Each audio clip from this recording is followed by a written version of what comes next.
আসসালামু আলাইকুম, welcome to my channel recipes by Nafis mom. আজকে আপনাদের জন্য ছোট মাছের রেসিপি নিয়ে চলে আসছি।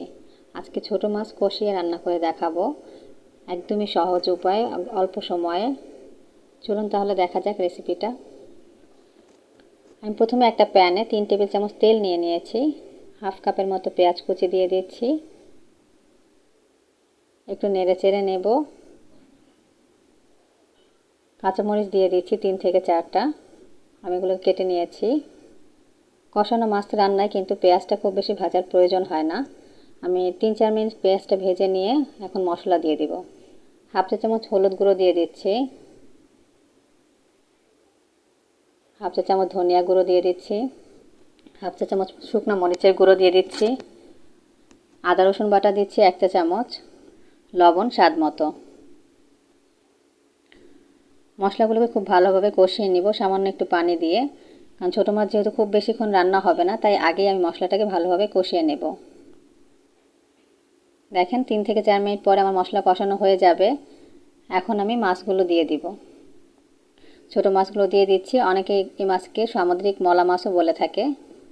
মাছ দেওয়ার পরে আমি 2 থেকে 3 মিনিট মশলার সাথে মাছগুলোকে আবারও কষিয়ে নেব। চুলার আঁচটা মিডিয়ামে রেখে রান্না করবেন। খুবই আলতো হাতে নাড়তে হবে, না হলে কিন্তু মাছগুলো ভেঙে যেতে পারে। এখন হাফ কাপের মতো পানি দিয়ে দিচ্ছি। এই পানিটাতেই মাছ রান্না হয়ে যাবে। এই মাছ রান্নাটাতে খুবই অল্প সময় লাগে। এখন একটা ঢাকনা দিয়ে 5 মিনিট লো হিটে রান্না করব। ফিরে এলাম 5 মিনিট পরে। সামান্য পরিমাণ জিরার গুঁড়ো দিয়ে দিচ্ছি, ধনেপাতা কুচি দিয়ে দিচ্ছি।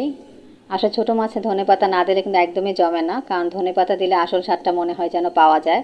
খুবই ভালো লাগে স্বাদটা ধনেপাতা দিলে ছোটো মাছে।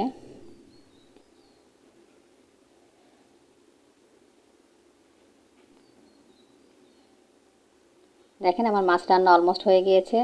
যখন এরকম তেল ভেসে আসবে উপর দিয়ে, তখন বুঝতে হবে যে মাছ রান্নাটা কমপ্লিট হয়ে গিয়েছে।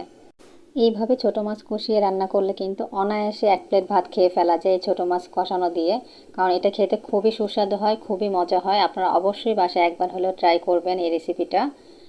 আর যদি আমার রেসিপিটা ভালো লেগে থাকে, প্লিজ আমার চ্যানেলটা সাবস্ক্রাইব করবেন।